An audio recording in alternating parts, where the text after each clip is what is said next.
Yo, what is going on, guys? Jack here, and welcome to episode 17 of my Tracksuit to the Top series here with Lewis FC in the Vanarama Conference South. Hopefully you guys are good. Today I've got for you guys a live com against Havant and Waterlooville. This is also going to double up as an end of season live com. My plan here is that if we beat Havant, we secure ourselves the title, at which point this will become the final episode in this season, because obviously with 2 games left it seems a bit silly just to record a video covering 2 games when there's this game that kind of has it all riding on the line. If we slip up against Havant, I'm just going to continue on this episode until we either secure the table or until the final 3 games have all been played live. So hopefully that works out for you guys. Since the last episode against Bromley, we've actually drawn 2-1-1. We drew against Hayes and Yedding. It's a game that we came back from behind 3-2 at half-time to actually get a point in. It was a good point in the end. Matthew Lewis went off injured, but it wasn't anything too serious, thankfully. So that was kind of lucky, but it was an okay point, perhaps a little disappointing, but Hayes and Yedding aren't the worst team in the league. We then followed that up with a 5-0 win against Concord Rangers. Good performance this one. Darian Nevin and Matthew Lewis getting the goals that you can see there, getting a brace each. Also, rather unusually, Steve Page, our left back, got a goal, which is good for him. You know, he's a player who came to the club and he's been a fairly good player since we signed him. Quite how much longer he's going to be a useful first team player for us, I'm not entirely sure. This may well end up being his last kind of season of consistent first team football, but you can see a 7.07 rating for him, perhaps one of the unsung heroes of this save and of this Lewis team so far. And in the last game we drew 2-2 against Wealdstone in a game that we were actually winning 2-0 before throwing away our lead to only draw 2-2, which was really disappointing. But anyway, we have got this game against Havant, as I mentioned. Hopefully we can get a win here. You can see they've got a few players missing on our squad front. The only injury is the one to Stephen Page, which I already mentioned happened last game. With the exception of that, we're not missing anyone in terms of stats-wise. Matthew Lewis, with 3 games left, could reach 50 league... I was about to say 50 league goals, but that's actually 50 goals in all competitions. Nevin could reach 40 goals in all competitions, both of which, for each of those players, if either of them were to be reached before the end of the year, would be incredible. And I think what I might do now that I think about it is if we beat Havant, I might come back and do an additional commentary onto the end of the episode after the Havant game and stuff's been wrapped up, so that we can kind of talk about that, because both those players are in contention for the Player of the Year award, and rather than maybe skip around them completely, it might be good just to actually review the end of the season at the end of the season rather than after the Havant game, with that still all up in the air. But you can see in the league they've both got, well, Nevin's got 30 goals, Lewis has got 30 goals and then some. If he can get one more in the league, that would take him to 40 for the year, which would be incredible considering there's only 37 games been played so far, and in total in the season you only play 20 games, 40 games against 20 teams. But anyway, enough rambling, let's get into this game against Havant and Waterlooville, of course our promotional rivals. I think the team we're going to settle with is going to be fairly standard. The only real exception is Thomas at left back, but as I mentioned before, that is a kind of forced change with Page currently injured. I am going to bring Alex Reid on for Ricky Banks. One thing I've noticed is that very often I do let my assistant just pick my bench, because he seems to know what I want, and we seem to be on the same wavelength when it comes to team selection. But one thing I've noticed is that very often, because we only have a 5-man bench, he's putting a keeper on the bench, which leaves us with 4 outfield options. Very often we're kind of lacking maybe 1 or 2 options off the bench to really go out there and chase a game and try and get a goal, and we're usually left a little bit defensive heavy, so as a result I'm going to bring on Alex Reid so we have like a second striker option if need be. But anyway, let's submit that team. Hopefully we can get the result here. As you can see, looking at the table, our goal difference is superior to Havant's. 1 point here I believe would be enough. If we were to draw this game, it would mean with 2 games left, Havant would be, how many points? They'd be 7 points behind us with 6 points on offer. Realistically, Havant have to win this to do better than us. They did beat us last time though, so there is a little bit of pressure perhaps on us to go out here and actually get the win and like close out this season, because if we do slip up here, it will mean that there is maybe a tad bit of pressure on us to, you know, win our remaining 2 games and get the points that we need. Realistically, I'm hoping that's not going to be an issue. I kind of have faith in the professional nature of my squad to go out there and get the performances that they need. But this is certainly not going to be easy, as Havant and Waterlooville score immediately 9 minutes in and have a goal via Dale Southwell.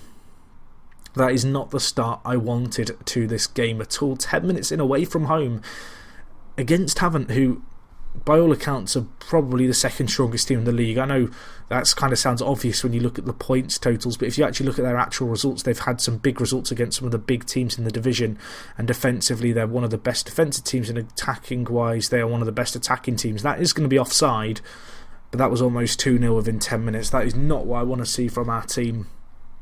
Haven't really peppering our goal early on, although we've got a chance here. Neven threads in Lewis, that is an uncharacteristic miss by him. That was a good opportunity, but we might have a follow-up chance here. Poor delivery though there by Lewis, and now we might get hit on the break as Southwell has options to his left. But yeah, oh wow, that was one hell of a ball into the box. Mullen did well to deal with it, the keeper. The youngsters really adapted well in goal. He was a player who perhaps wasn't in contention as our first choice player. Oh my gosh, what a goal that is. Matthew Lewis has just scored a ridiculous goal. I'm just going to sit down and shut up. I can ramble all I want, but I'm going to let this goal do the talking. If you're not watching, you might want to tab out and look at that. Wow. What a finish that is. He chips the keeper from 25 yards out. That is ludicrous. And that's why he's the top goal scorer in the league with finishing like that. I'm kind of lost for words, if I'm honest. He missed that sitter earlier and I said it was uncharacteristic. Clearly he's listening in and hearing me, because that was one hell of a finish. That's kind of what he's been like all year. One thing I've noted in this series so far is I haven't really shown highlights from games. I just think I'd like to know, guys, would you like to see me maybe show the odd highlight from matches that I've played when I'm doing my little recaps? I kind of sometimes feel like showing you some of the goals that are scored, how they're scored, can give you a little bit more of an understanding of how the team plays, maybe appreciate the players a little bit more. It's something that I might start doing from next season. Because I don't know, to an extent, watching a player score a goal probably gives you a little bit more of an attachment to the player as a goal scorer for the club, rather than me just kind of going, oh, they scored a hat-trick again in this game. It's just a little, I don't know, let's just savour it up a little bit. That might be something I start doing. Let me know what you think of that in the comments, because I have asked that before and people were kind of there like, nah, you know, it's a little bit boring if you're just doing the highlights, but sometimes I feel like the highlights make quite a good backdrop for me to just kind of ramble on in a little bit of detail about what's been going on at the club. And it also helps make the episodes a little bit longer, because one of the kind of feedback things I've had from you guys is the episodes are a tad short at times, which is understandable, but it's just the nature of the game, and sometimes matches are shorter than other ones. And the way I do these videos means that occasionally you will have kind of only a 10-minute episode, which I know is kind of semi-frustrating as a viewer, but it's just kind of one of those things. But anyway, I'll tell you what else is frustrating as a viewer, being 1-1 against our promotional rivals and then watching them score a rebound from an open goal. Oh dear. 2-1 Havant. An odd goal. Fleetwood kicked the ball, hit the post. I don't know who number 2 is, but you were incredibly slow reacting, Muggeridge. Right back, he didn't pick up his man, and he didn't react well to the rebound. I'm going to tell the players, show me something else. They look fired up, and so they should. We are 2-1 down in a game that we need to win to secure the title today. Or draw. Say or win. We can actually draw it and that'll be fine. Looking at it, haven't have been all over us. It's only that real exceptional finish by Lewis which has given us any real joy in this game. I'm going to switch to a more attacking tactic. This is kind of weird, our attacking tactic, because I tend to switch to it whenever we're chasing games, and sometimes in a game that we're completely struggling in, it just seems to completely kind of shift the momentum. Just that extra attacking influence, the extra man in the box really seems to throw off the opposition for whatever reason. So we're going to try it again here and see if it can work in our favour again, although haven't working the ball really nicely here, to be fair to them. Gladwell scores. It looked offside to me. Has it been given offside? The assistant referee waves away the protests. That looked close to me. It may well not have been. In fact, now that I've seen that, it looks even more offside, but I'm not going to complain because mistakes can be made. But that definitely looked offside in my eyes, Lino. That's all I'm going to say on the matter, Lino. I think he's got that one wrong. Anyway, we're chasing this game and there's not that long left, and I've really not changed anything up too much tactically. It's just been a really bad day at the office, if I'm honest. You look at our team, no one's really performing. I don't really want to change the system too much, But we 2 goals is going to be tough. Whatever way you look at it, it's going to be a near impossible task. I think we've got to look forward to our next game. I think it's against Whitehawk, if I remember correctly, and I'm not 100% sure, but I feel like they're in quite a hot run of form, so that might not be the easiest game. I mean, there is still time here. With 5 minutes left, if we got a goal now, it might get a little bit too close for comfort for Haven't, but right now they just look so composed on the ball. They look like the team more likely to grab another goal, and they really should have done their bub, missing an opportunity. So anyway, that's going to finish this game 3-1, which is a little bit disappointing because a win, as I mentioned there, would have been enough.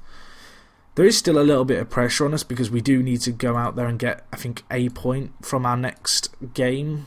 I mean, actually, we need a win. We need a win, really. Haven't need to win their remaining 2 games. We still have a 4-point cushion on them, but it means that, I don't know, there's a little bit of maybe a question mark over us now. We have to go out there and get a win against Whitehawk, who are actually in 5th. So this certainly could be a lot easier. We actually have a takeover bid that could be happening, a local businessman. I've been seeing a few of those messages fly around recently. I actually mentioned that a few episodes ago that we'd had some in the summer. There's been a little bit of interest in the club, but there's not really been anything worth reporting about in videos, just the same emails as you'll see in there.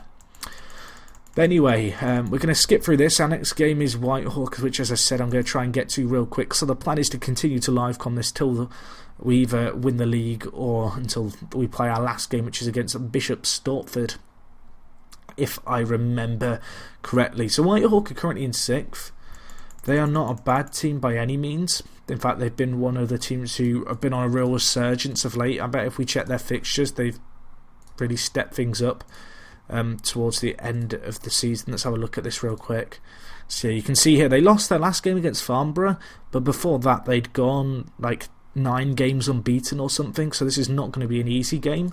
In terms of who haven't have to play, let's have a quick look at this because I'm not actually sure myself. They've got Sutton United and then Gloucester, so they've certainly got the easier games.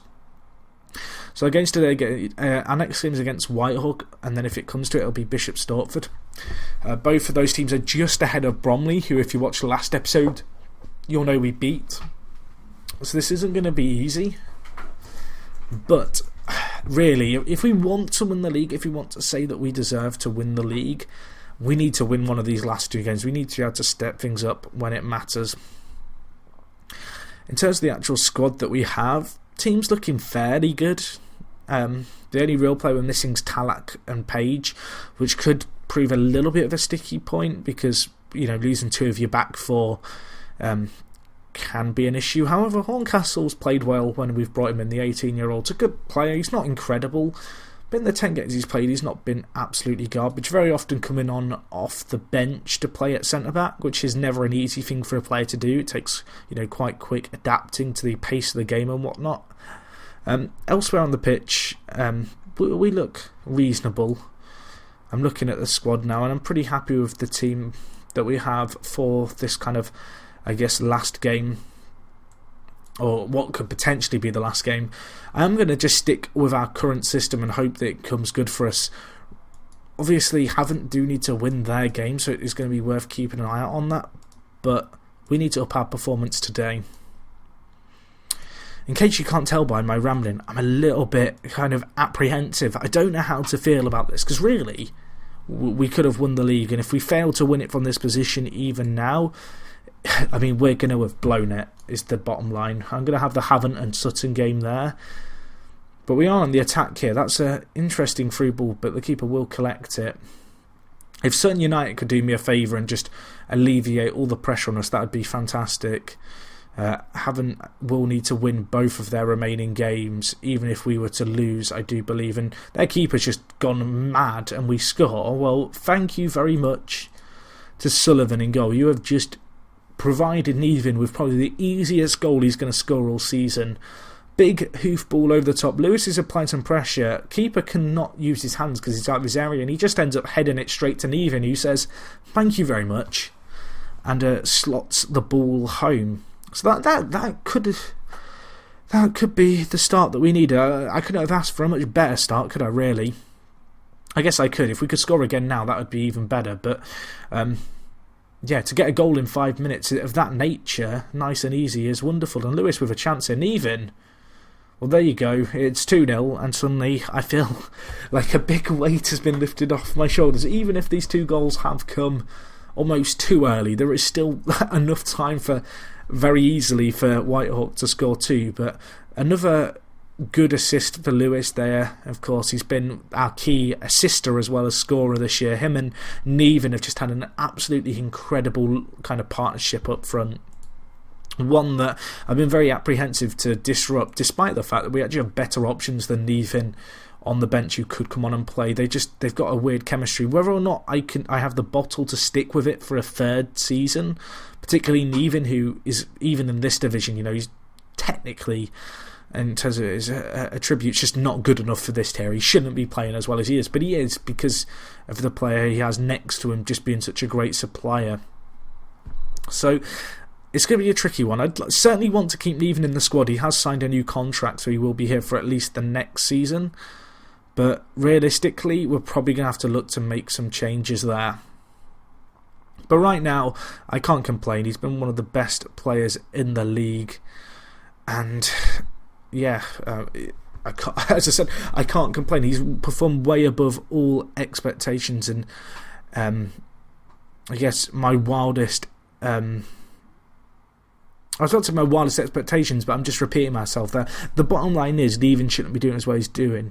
He almost reminds a bit of Bradley Wright Phillips in the MLS, being the MLS top goal scorer. I've just said the MLS. I know the US viewers are now going to tell me, Jack, it doesn't have to have the in front of it. You can just say Bradley Wright Phillips being the top goal scorer in MLS. Neven and Lewis is kind of like Bradley Wright Phillips and Thierry Henry this year in MLS, where one of them's clearly better than the other, but they both just work so well off each other. And, for whatever reason, the team are so confused and so focused on marking one player that the other player really almost gets a free pass. And I don't want to say goes under the radar, but certainly finds a lot more space than they otherwise would. Similar to Sturridge and Suarez, I guess, in some respects. And that's kind of what we've got here in our front 2. It'd be interesting to see going up a division how defences cope with Matthew Lewis and Neven, but at the same time I feel like they're going to adapt to it a lot better, and as a result I probably am going to have to look to sign that other striker. Looking at the other results, let's see how Sutton are getting on. They are losing to Havant, but of course a win here makes that result really pointless. But anyway, let's tell the players I'm very happy with how things are going. It's a great way to be leading this game. As you can probably tell, I'm a little bit more relaxed.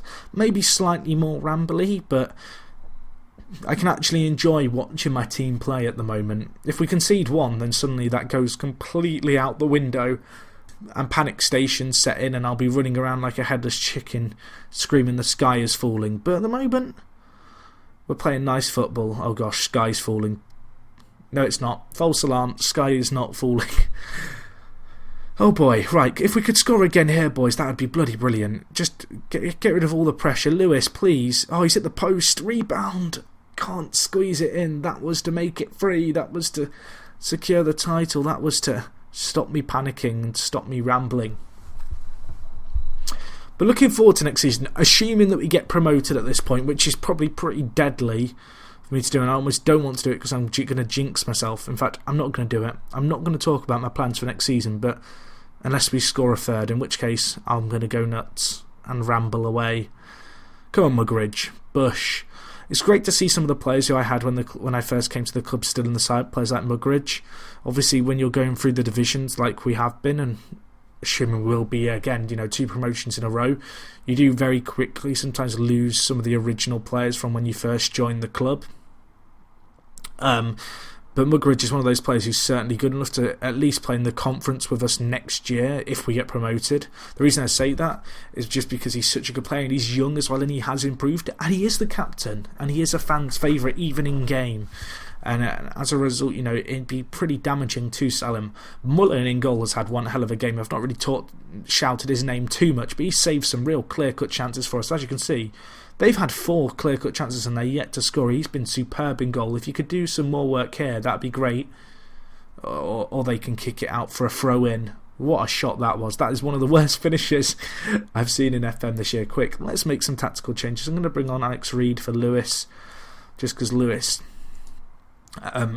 hasn't had much of an impact today. I'm also going to take off Lapsley and bring on a fresh set of legs in the centre mid position. Going to bring on George, who's actually a fairly young centre mid. I signed him last year as one of my regens who I brought in. He hasn't had that much first team football, but he's a player who's certainly useful to bring off the bench in these opportunities now and then. But anyway, I think that's going to be all she wrote here, and if we score here and Neven gets his hat-trick, that would be amazing. He's not going to. The keeper will save it. But I think that's promotion in the bag. Sutton are losing 2-1 currently, so that's a shame for them. But White Hart aren't going to turn this around. We are going to finish 2-0 here, and that is going to be 3 points on the board. What a great season it has been. Take a bow, my boys. Even the guy who's taken a knock is running onto the pitch. I'm going to tell the players to be proud of that. We were expected to finish mid-table. We have won the league with 1 game to spare. As you can see here, 4 points clear. It's been a great performance. 96 goals for is absolutely incredible too. Anyway guys, as I said, there is one more game left to play, but rather than me needlessly live commenting, because I'm already rambling a fair bit because there isn't too much to talk about, I'm going to come back at the end of the season, just recap a few bits. But you can see here, transfer and wage budget have been set for the season. Fans are jubilant about our cup win. Neven with another top performance there. Anyway, as I said, I've rambled a fair bit this episode, which I do apologise for. I'm going to skip forward to the end of the season, do a mini reflection of sorts, look through some of the player stats and team stats in the division as well as just within our squad. So hopefully you guys will stick around for that, and I will be back with you guys in just a second. Okay, so I am going to attempt to keep this rather brief, guys, this kind of end of season review. First things first, Matthew Lewis won the Player of the Season award. He also won the top goal scorer in the league award. He's probably my player of the year as well in the squad. He's just been absolutely incredible for us. 40 goals in 40 games, so 22 assists and 11 player of the matches. It's kind of tough to contest that kind of record and say he didn't deserve that title. Worth noting also, we did get the Manager of the Season award, which is nice. I've not really shown my manager profile too much, but you can kind of see it here now. All in all, we're looking pretty good as a manager. You know, we've got my assistant doing all the team talks because I'm a lazy person. In terms of player interactions, I've not really had that many to do, so although it says really communicate, very often when something has come up, it's been something really minor where I've just not bothered with it. With us being part-time, players aren't too unhappy about stuff like training, so it's tough to get that one sorted. But with everything except media handling, which, because I let my assistant do, is always going to be slightly low, everything else is pretty darn positive. And then looking at the information tab, you can see there, I think I've shown this before, but if I haven't, still got the regional reputation, past playing experiences, Sunday League, and you can see my favourite clubs there, including Beijing IT. I'm hoping some people who are still watching this video probably know what that is almost a reference to in some ways. But anyway, looking at my club history, just so you can see it here, 0 days spent on holiday, total career earnings 19 grand for 2 years' work. Working away just below minimum wage. But no, looking at our record, as you can see here, we've done pretty darn good, to be honest. Our win percentage is 57%. Lewis FC, and of course, it's our first club, so it's also our career win percentage. In terms of players bought and sold, you can see stuff here. We've only ever sold 1 player for £0. I've only ever brought in 28 players for £0 too. One of the disadvantages, I guess, with lower league management. So other than that, a few other little bits of news, I guess. Oxford City won the playoffs. They actually beat Sutton in the final, and this followed Sutton knocking out Havant and Waterlooville quite comprehensively, 6-3 on aggregate, following a 4-0 first leg win against them. Other stuff you can see in the league here, I guess, is the fact that Lewis and Neven do dominate kind of the charts. Talak topping the charts with most yellow cards. Kind of funny there. Craig Mullen, kind of our goalkeeper, who has improved a lot this year. He's been absolutely incredible, his development, but he tops the clean sheets charts despite only playing 29 of the 40 games this season, because obviously we were rotating our keeper around between him and Ricky Banks a fair bit, but he certainly kind of settled into that role by the end of the year. Billy Roast as well, right up there on the average player ratings, behind both our strikers, but he was third in the league with a 7.31 average rating. Pretty impressive for him. Looking across our squad in general, there are a few players whose contracts are running out at the end of the year. You can see them here. Of these, there's obviously the two loanees in Billy Roast and Lapsley, who I'm going to hopefully try and get on loan again for next season, because they prove to be two very good first team players for us. Lewis George unfortunately isn't willing to sign a new contract because I've not given him enough first team football. It's going to be a shame because he has some potential to potentially be quite a good player. As you can see, he could become a League 2 centre mid and he'd be a good player for our current division. But I'm not going to lose too much sleep over it. Other than that, a lot of the players here are players who were at the club when I first started. Ricky Banks I've offered a new contract to as our backup keeper. He's quite happy with that. The only other two players who I might keep are Sam Cole, who of course has been our left mid for a few years now. Didn't have the best season this year, unfortunately. And the other player who I might look to keep is Mason Bush, who's a good player, but he's never really been standout. You can see looking at his average rating, it's less than impressive for this division, and he's also not a great player for the league that we're going to be going into in the Vanarama Conference. The only other bit of club news really is the fact that we are in the process of expanding our stadium. Currently the capacity's been knocked down, but we're actually increasing it to a 4,000 seater with a loan. I wonder if I can find the news item, because that's probably easier than me trying to find the screen where it kind of shows the expansion. But you can see here, going to take around 5 months. We're going to be expanding it to support a further 1,000 supporters, and we secured a loan to cover the entire thing. So that's pretty decent, and it's also required to comply with the league requirements of the conference. So that's decent. In terms of other stuff, I guess we can have a look at the league above us to see what's gone on there. So it looks like Stalybridge are going up along with Barrow in the Conference North, so they'll be going into the same division as us. In terms of in the conference, Lincoln lost in the playoff final, so Bristol Rovers and Exeter are the teams going up. And Hendersford Town, FC Halifax and Dover, the teams being relegated. So there's some pretty strong teams in this division that we're going to come up against next year. But anyway, that's going to wrap things up for this season, guys. I think I don't want to ramble on too long here with end of season stuff. But all in all, very happy with this season's performance. Hopefully next year can be as good, if not better. And hopefully you guys will stick around for that, as I will join you next time in the conference. As always, guys, if you've enjoyed the video, smash the like button. And other than that, it is me, Jack, and I'll talk to you guys in a bit. I'm out.